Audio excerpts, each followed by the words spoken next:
that it requires separation.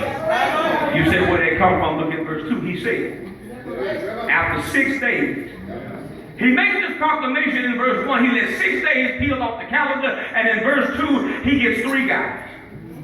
Peter, James, and John. 3 of the first 4 fishermen that he called.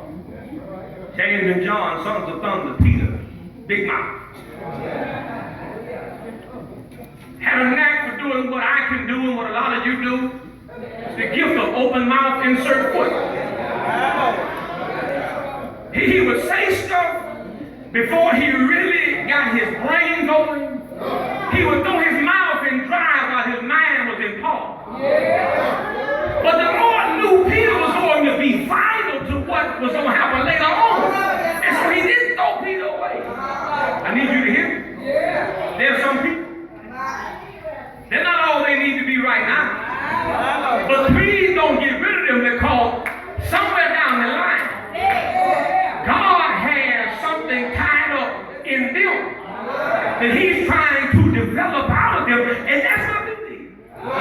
So these 3 guys, look what it says. He said, led them up on a high mountain apart by themselves. Now the language of the construction is redundant. It says apart by themselves. It would have been fine to say he led them up a mountain apart. It would have been fine to say he took them up on a high mountain by themselves. But Mark emphasizes the idea that he takes them apart by themselves. Why? I think to emphasize the need for separation if you want to see certain stuff. This is nothing new. If you go back in the Old Testament,